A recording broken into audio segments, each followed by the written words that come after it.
Familia, amigos, gracia y paz para todos ustedes. Dios les bendiga, Dios les guarde.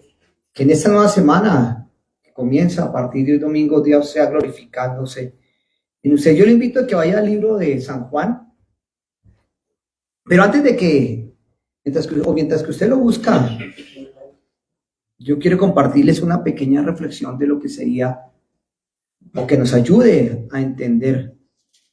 Había un hombre que todos los días estaba pescando. Y otro hombre todos los días estaba mirando lo que él hacía. Este hombre todos los días sacaba pescados del agua. Y a medida que iba sacando pescado, los más grandes los devolvía al agua. Y así consecutivamente, todos los días pasaba lo mismo. Hasta que este otro hombre intrigado le dijo: venga, amigo, con todo respeto, no entiendo por qué usted hace eso. Usted coge los pescados más grandes y los devuelve al agua y se queda con los pescados más pequeños. Y le dice: ¿por qué usted hace eso?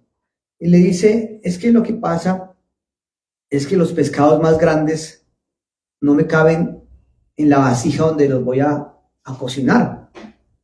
Entonces, por eso los grandes los devuelvo al agua. ¿Y por qué pensar en esto? Dios tiene tantas cosas. Yo no sé si usted leyó el capítulo 1, como lo dejamos de tarea hace 8 días, del libro de San Juan, que hace 8 días vimos un resumen o introducción a lo que va a ser el libro de Juan, que vamos a empezar a leer desde este domingo. Y ver cómo esos pescados grandes o esas bendiciones grandes que Dios tiene para usted, usted las desecha o las devuelve al agua. Porque en su mente, en su corazón, está limitado por los afanes del mundo, por el corre-corre, por las aflicciones, por las angustias, y no puede mirar lo grande que es Dios. Entonces, cuando llega una bendición, se conforma solamente con lo pequeño, con lo básico, y lo grande lo devuelve. Y hoy, al empezar a estudiar el libro de San Juan, vamos a encontrar grandes cosas. Si en estos versículos, 18 versículos que vamos a estudiar, yo llevo más de 15, 20 días estudiándolos, cada día que leo encuentro cosas grandes que Dios tiene para mí, para poderle compartir a usted a través de lo que vamos a estudiar hoy. Entonces, por eso es importante que usted no se quede solamente con las cosas pequeñitas, no se quede solamente con el sermón del domingo.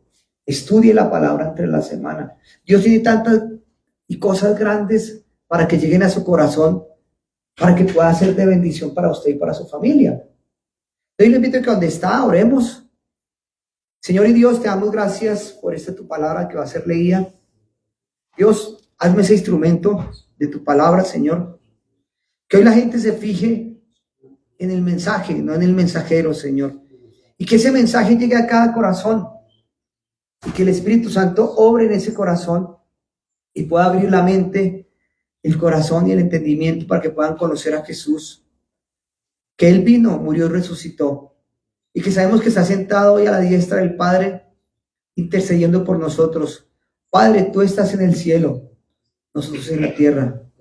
Dice que hágase tu voluntad, así en el cielo como en la tierra, Señor. Que hoy la paz que sobrepasa todo entendimiento que está en el cielo gobierne nuestros corazones.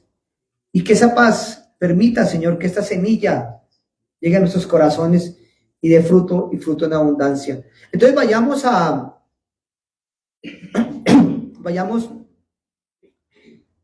al libro de Juan, capítulo 1. Entonces podemos ver que Juan nos está hablando de la posición del Señor Jesucristo. Dice al principio: el verbo hecho carne. Y al vernos este capítulo nos enseña de que Jesucristo es el logos o la palabra, es lo que más quiere resaltar, el logos o la palabra. Y ver que al estar la palabra en cada corazón, y esa palabra es Jesucristo, dice en los primeros 3 versículos: en el principio era el verbo, y el verbo estaba con Dios, y el verbo era Dios. Este estaba en el principio con Dios, y todas las cosas por él fueron hechas, y sin él nada de lo que ha sido fue hecho.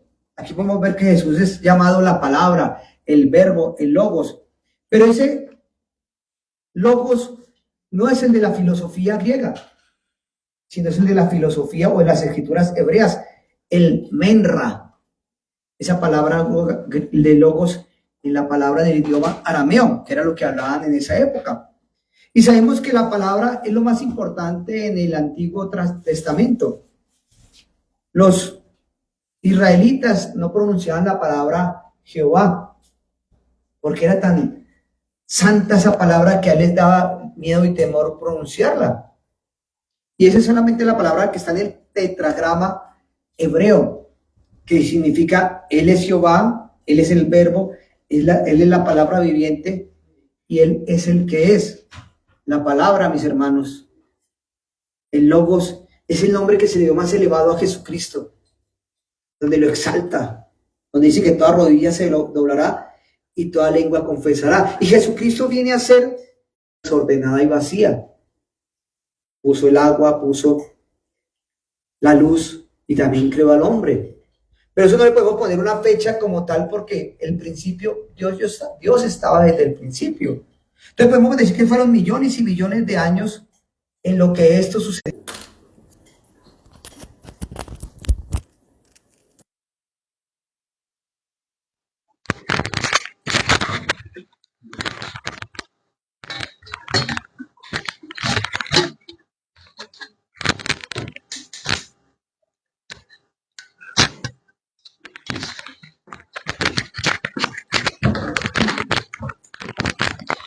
Qué pena, como termina diciendo, entonces, billones y billones de años nos habla de la creación.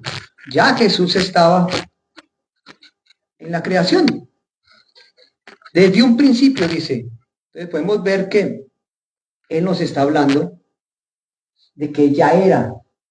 No es que es, sino que era. Dice, en Juan 1a, del versículo 1, dice, en el principio era el verbo. Esta palabra era es del griego que está en el pasado imperfecto. Denota que hay una acción continua. Y al estar esa acción continua, nos habla de que el verbo siempre está en acción. Y por eso, señora, usted y a mí nos invita a que estemos siempre en acción con él, oración, en actividad. Pero muchas veces nos quedamos nosotros solamente en no hacer nada. Es que aquel no hace, es que el otro sí hace, y así es en toda área de la vida. Estamos pendientes de que otro haga, pero no vemos lo que podemos hacer nosotros. Y por eso es que no vemos ver que desde el principio Él hizo todo. Dice, en el principio creó Dios los cielos y la tierra. Y vuelve y nos resume en tres partes. Este versículo dice, en el principio era el verbo. Años atrás de la creación. No podemos ponerle una fecha, pero esa es la eternidad pasada. Si usted puede ir al libro de Efesios, que aquí nos gusta predicar Efesios, dice que desde antes de la fundación del mundo Dios nos creó eternidad pasada, para que fuéramos sin mancha, eternidad presente. Y no está hablando para que podamos estar con Él en el futuro. Dios es el mismo de ayer, hoy y siempre. Entonces nosotros tenemos que prepararnos a través de la Escritura a estar en este momento, de que Él siempre está ahí. Estuvo en el principio y va a estar en el fin. Pero en este momento tengan claro, mi hermano y hermana, que el Señor está en este momento, aquí en este lugar. Dice, en el principio era el verbo. Eso nos lleva, como le decía en un principio, allá atrás. Pero ese allá atrás, Él no se quedó allá. Así como Él vino y murió, Él no se quedó en la cruz. Dice la Biblia que está sentado a la diestra del Padre. Dice, y el verbo era con Dios. La parte 1 del versículo 1. La parte B, perdón. Eso aclara que Jesús estaba separado de Dios y que era distinto al Padre. Él estaba ahí. Pero podemos identificarle como Dios el Padre, porque Él está con Dios. Y después nos dice, y el verbo era Dios. En el griego siempre se coloca Dios era. O sea, el verbo era Dios. Quiere decir que Dios es el mismo Jesús, Padre, Hijo y Espíritu Santo. Entonces, mis hermanos y amigos, tenemos que expresar que desde la eternidad Dios siempre está ahí y no podemos negar la deidad, la preciosura, el don, todo lo hermoso de Jesucristo que dejó en el cielo para venirse a ser un hombre. Y eso lo declara de esta manera, dice, en el principio era el verbo y el verbo era con Dios y el verbo era Dios. Hoy en día muchas sectas hablan de que Jesús es solo, o que Dios es solo, o que el Espíritu Santo es la energía de Dios. Pero ellos mismos quedaron su propia Biblia y la cuadraron a su antojo para expresar de acuerdo a lo que ellos quieren ser. Pero aquí podemos ver que Jesucristo es el creador. Dice, en el principio era con Dios. Dice el versículo 3. Todas las cosas por él fueron hechas y sin él nada de lo que fue hecho ha sido hecho. Es una afirmación clara. Todas las cosas fueron hechas ¿por quién? Por él. O sea, Jesucristo estaba desde la creación y sin nada, y nada de lo que fue hecho llegaría a existir si él no está. Él estaba en un comienzo. Dice versículo 4. En él estaba la vida y la vida era la luz de los hombres. La luz en las tinieblas resplandece y las tinieblas no prevalecieron contra él. O sea, eso significa que él está vivo. Pero no solamente vivo él, está dando vida para usted y para mí. ¿A través de qué? De la palabra. Pero en este tiempo la humanidad, ¿cómo está? En una ceguera, en una oscuridad espiritual. ¿Por qué? Porque no conocen la luz. Dice que él vino a darnos vida y vida porque estábamos muertos en nuestros delitos y pecados. Si lo leo como dice en Efesios capítulo 2 versículo 1. Dice, y él os dio vida a vosotros cuando estabais muertos en vuestros delitos y pecados. ¿Qué es lo que necesitan los hombres? Vida. Usted le puede hablar, y como lo vemos en las películas, un zombie solamente va caminando para lado y lado, porque no tiene vida. Usted le puede hablar a alguien en una tumba, y ese no se va a levantar porque no tiene vida. Ya su aliento de vida partió, con Dios o sin Dios. Entonces él dice que él vino a darnos ¿qué? Vida eterna. Dice, en él pues estaba la vida y la vida era la luz de los hombres. Entonces, la luz de Jesús la encuentra usted en la palabra. Y esa es la que va a alumbrar su corazón, va a alumbrar su vida. Mire cómo Jesús lo expresa de esa manera. Que él era luz de nosotros. Mire lo que dice el versículo 6 y 7. Dice, hubo un hombre enviado por Dios, el cual se llamaba Juan. Este vino como testigo para dar testimonio de la luz a fin de que todos creyeran por medio de él. Aquí se hace una comparación entre Juan Bautista y Jesucristo. La gente pensaba que Juan Bautista era el libertador de ese momento y él dice, yo no soy la luz. Miren lo que es el versículo 8 y 9, que él solamente vino a dar testimonio de la luz. O sea, si usted está en luz, mi hermano y hermana, en este momento, usted puede dar testimonio de Jesús, porque Jesús está en su corazón. Cuando uno no tiene a Jesús en su corazón, habla solamente bobadas y cosas del mundo, groserías, palabras de doble sentido, infinidad de cosas, porque Jesús no está ahí. Dice, él no era la luz, sino un testigo de la luz verdadera que alumbra a todo hombre venía a este mundo. Aquí hay una declaración tremenda, porque dice que él es la luz. ¿Y qué es la luz? La palabra de Dios. Y sin él, y sin esa luz, hay oscuridad. El apóstol Juan lo expresaba de esta manera en primera de Juan 1:7. Pero si andamos en luz, como él está en luz, ¿usted en este momento anda en luz o está en la oscuridad? Está en las tinieblas. A mí me gusta lo que dice en primera de Pedro 2, que dice, mas vosotros sois linaje real, nación santa, pueblo adquirido por Dios, para anunciar las virtudes de aquel que lo sacó de las tinieblas a su luz admirable. ¿Dónde estábamos? En las tinieblas. Y lo sacó a su luz admirable. En este momento, ¿qué alumbra su corazón? La luz de Jesús vino a alumbrar los corazones de los seres humanos. Y no va a alumbrar a cualquier persona. Solamente aquella persona que lo recibe en su corazón alumbrar su vida, pero como hoy el mundo está cegado, y sobre todo hoy con la tecnología, está cegado y no tiene tiempo para nada. Lo que está alumbrando la luz del el corazón de las personas que están enfrascados en una cueva de problemas, enfrascados en un resto de cosas, es porque no quieren ver la luz, no quieren salir de la comodidad, del confort de lo que están viviendo, sino quieren seguir viviendo en esa oscuridad.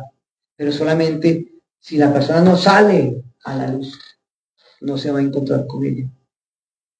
Dice el versículo 10 y 11.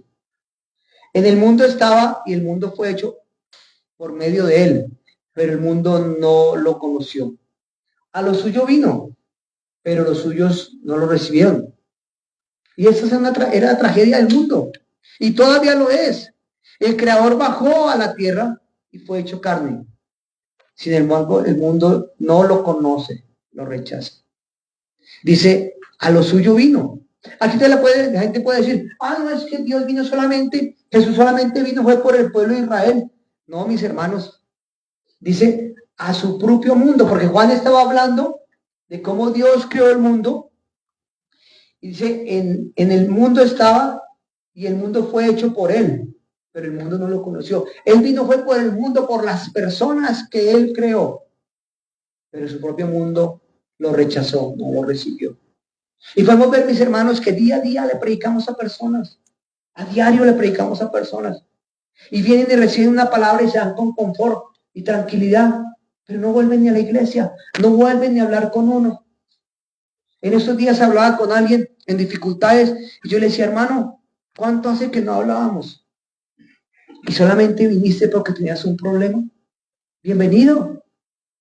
Le hablé, lo exhorté, lo llevé a la palabra y lo confronté. Sin Cristo no eres nada. Sin Cristo sigues en la oscuridad. Sin Cristo sigues actuando a tu manera. Y sigues luchando contra ti mismo. Porque la Biblia nos dice que si no estamos con Él, estamos contra Él. Miren lo que dice el versículos 12 y 13.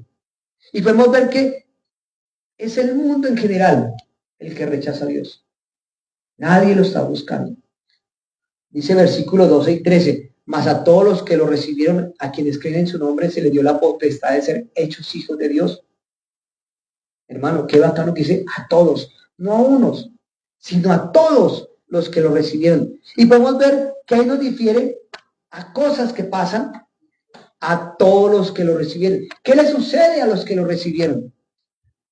Dice a todos los que los recibieron, a los que creen en su nombre, dice en la parte B del versículo 12, les dio potestad de ser hechos hijos de Dios. O sea, quiere decir que no todos somos hijos de Dios. ¿Somos qué? Creación. Si en este momento usted como creación, como animalito, está haciendo lo que se le da a su voluntad, como decía alguien, el perrito va caminando hasta que encuentra por dónde voltear, porque el muro lo tranca.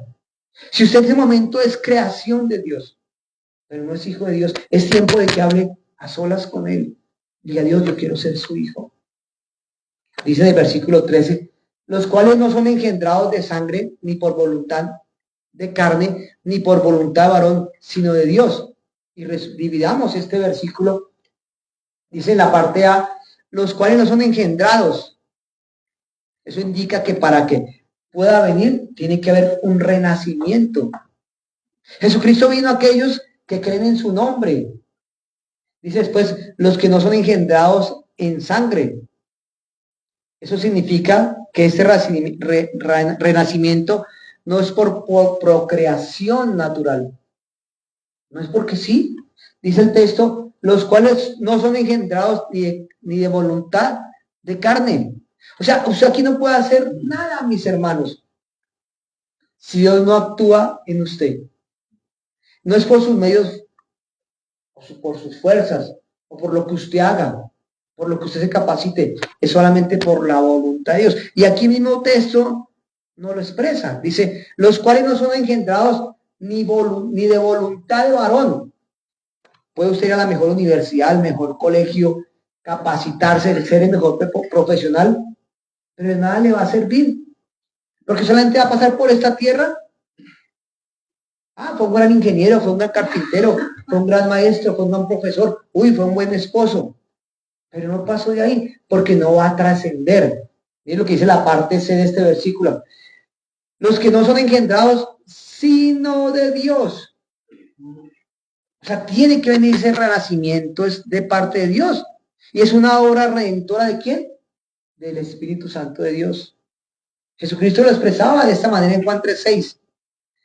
Lo que nace de la carne, carne es. Y lo que nace del Espíritu, Espíritu es. O sea, es necesario nacer de nuevo. El Señor se le hablaba a Nicodemo y le decía que tenía que nacer de nuevo. O sea, tengo que volver al vientre de mi madre para nacer de nuevo.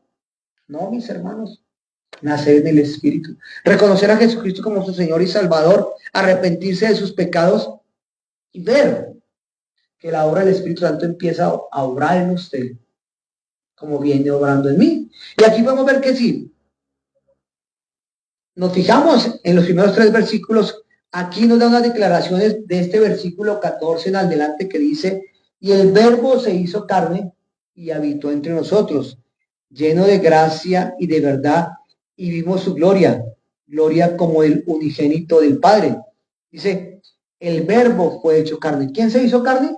Jesús, la palabra, el logos. Para la filosofía griega es difícil que eso suceda. Pero aquí donde creemos que todo es por la fe. Los griegos no estarían de acuerdo con esto, porque su filosofía nos deja ir a la parte del espíritu. Dice que él nunca aceptaría de que como el hecho del verbo se haya hecho carne. Suena como un trabalengua. ¿Cómo es que Dios se hizo carne, vino al vientre de una mujer y se volvió un niño para después crecer? Eso es una locura. Pero Dios solamente lo permite él. Y cuando usted lo entiende a través de la fe y puede entender, porque una cosa es que lo veamos de acuerdo a las películas, y cómo ese verbo fue nacido en carne y se encarnó. Piénselo de esta manera. Aquí viene Dios desde la eternidad. Y como dice el profeta Daniel, el anciano de días, y también vino a Belén a nacer como un bebé. Ahí está Jesucristo, hecho hombre, hecho Dios, para venir al vientre de una mujer y nacer. Y suena ilógico, suena loco este tema, pero Juan no lo expresa. Y usted puede ver que el libro de Juan no habla del nacimiento de Jesús, porque le está expresando lo que Jesús hizo como hombre. Y por eso hablamos de que cada evangelio que lo explicamos hace 8 días, cada evangelio tiene un proceso o un significado o un recorrido de lo que Jesucristo hizo en la vida. Y aquí el apóstol Juan nos está mostrando cómo alguien se hizo un niño para nacer en el vientre de una mujer, para venir a suplir las necesidades de cada uno de nosotros. Dice que el verbo se hizo carne, o nació carne. Ahí donde hablamos de lo que la gente expresa de la natividad, lo que celebramos en Navidad.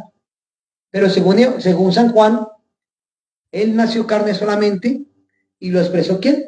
Porque era en un nacimiento virginal, tuvo que utilizar una mujer virgen, no a la Virgen María como tal, sino una mujer virgen, que no ha tenido relaciones con nadie. El profeta Isaías lo expresa de esta manera, en Isaías 9:6, porque un niño nos es nacido, hijo nos es dado. Aquí está hablando de que un niño nace, pero ¿nos dio a quién? A su hijo. Aquí está el amor de Dios tan grande y tan eterno hacia nosotros, que hizo nacer un niño en el vientre de María para darnos a quién? A su hijo. Piense que Jesucristo había venido como la persona mayor que es. Y por ahí hay un dicho popular que dice que el que no ha visto a Dios, cuando lo ve se asusta. Entonces, ¿cómo sería, mi hermano y hermana, que se nos apareciera Jesús hoy? ¿A cuántos? En los capítulos que vamos a ver de Isaías les hizo milagros y aún no le creyeron, pero sí lo juzgaron y sí lo condenaron para llevarlo a su muerte.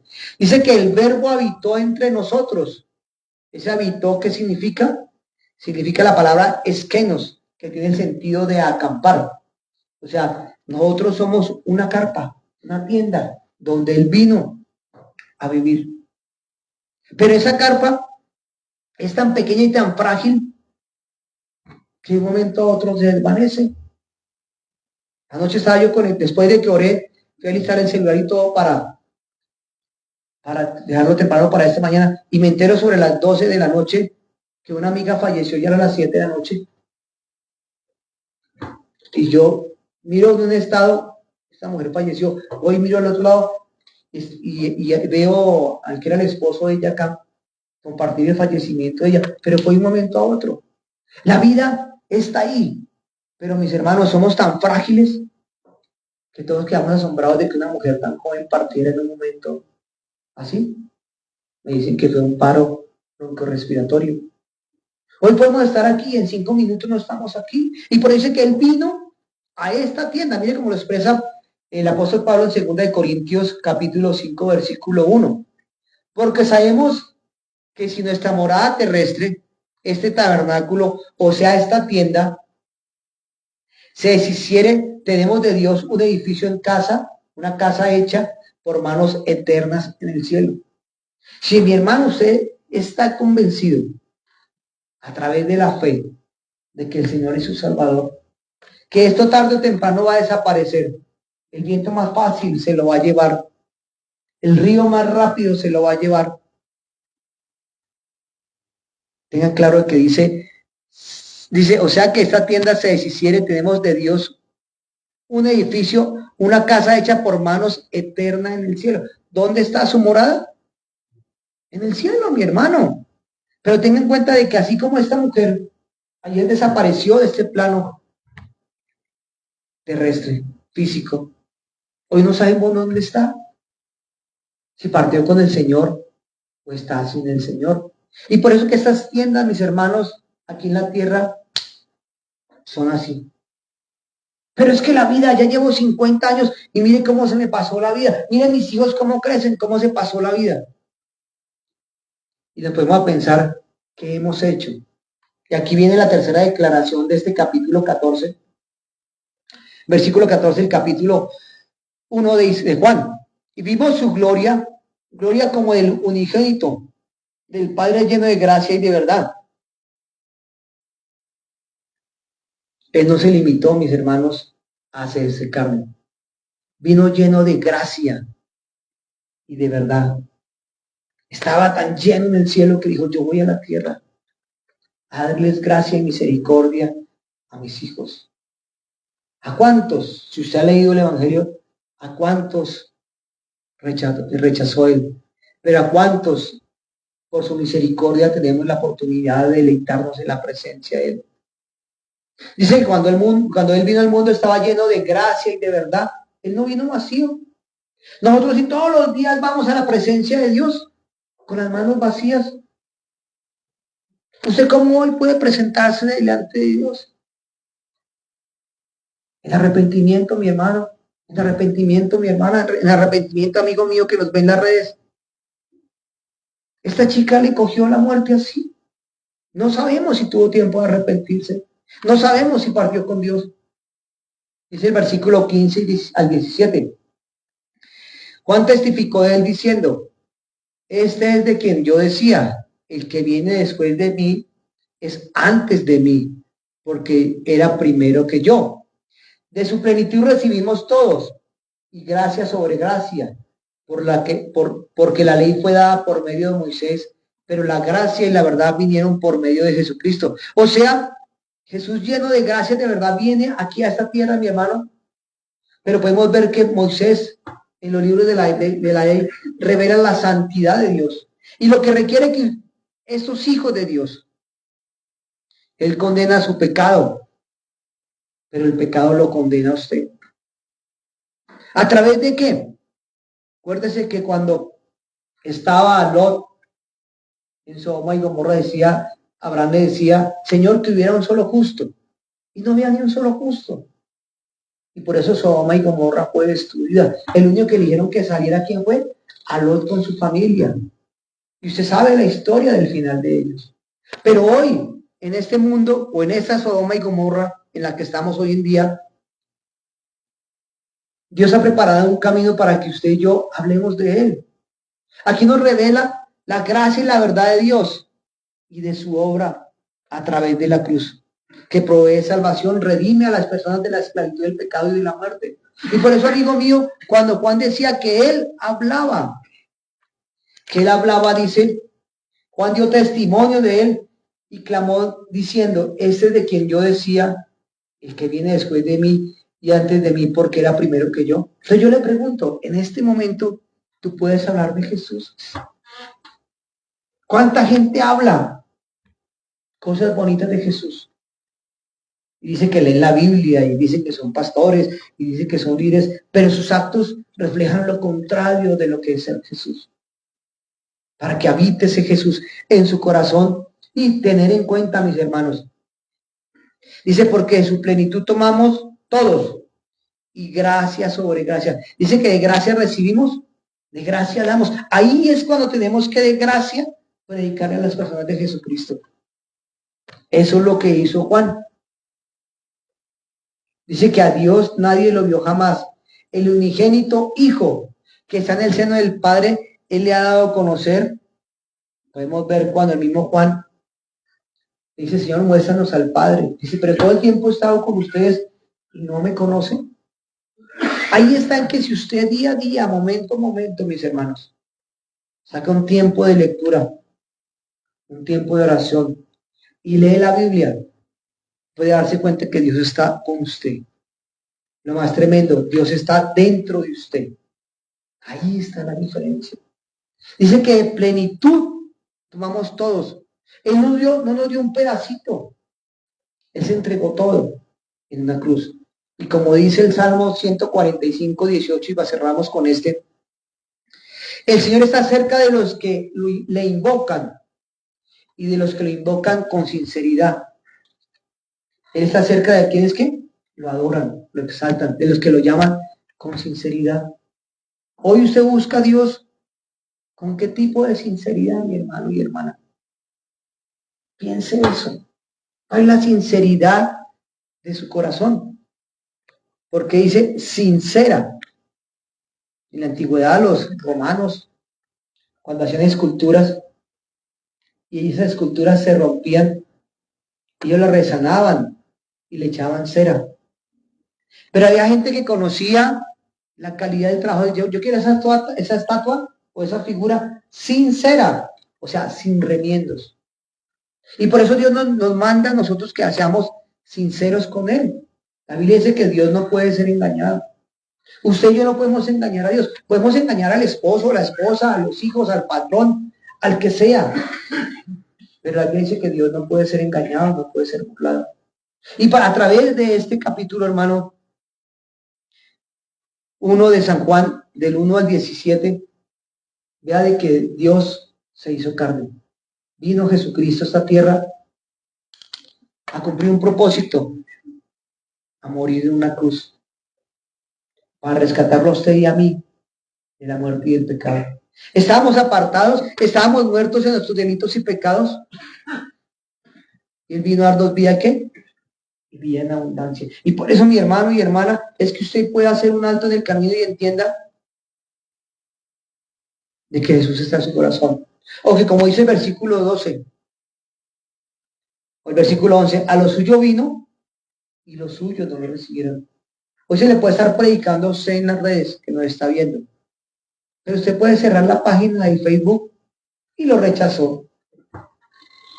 Dice, a lo suyo vino, pero los suyos no lo recibieron. Mas a todos los que le recibieron, a los que creen en su nombre, en el nombre de Jesucristo, les dio potestad de ser hechos hijos de Dios. Entonces yo le invito a que cuando usted está ahí, incline su rostro, dele gracias a Dios por su amor, por su fidelidad, por su misericordia. Dele gracias a Dios porque permitió que Jesucristo se encarnara, naciera en una mujer virgen, creciera como un hombre que no conoció el pecado, que vino y cumplió su propósito de morir en una cruz, porque en esa cruz teníamos que estar usted y yo. Y al derramar de su sangre nos libertó del pecado y de la muerte. Nos dio vida y vida en abundancia. Pero la Biblia dice que el mismo Espíritu Santo nos guía a la tierra, a la rectitud. La misma palabra dice que nos guía a hacer la voluntad de Dios. Pero si reconocemos que somos pecadores, si reconocemos que Jesucristo vino murió y resucitó, podemos decirle, Dios, yo quiero ser tu hijo. Y no porque lo haga yo, sino porque lo haces tú, Señor, a través de la fe puesta en Jesucristo. Reconozco que soy pecador, Señor. Ayúdame, Señor, a vivir lo que me quedan de estos años de vida en esta tierra en rectitud delante del Padre, para que seas tú, oh Dios, obrando tu perfecta voluntad. Les bendigo, mis hermanos, mis amigos en la red. Dios los guarde. Dios toque sus corazones y sea dándoles vida y vida eterna. Los invito a que lean nuevamente el capítulo 1. La otra semana estaremos viendo desde el versículo 19 en adelante el Cordero de Dios y los primeros discípulos y cómo Jesús llama a sus primeros discípulos. Estúdielo y capacítelo. No se quede como este hombre que estaba en el río echando los pescados grandes al agua y quedándose los pescados pequeñiticos porque tiene apenas una paila pequeñitica.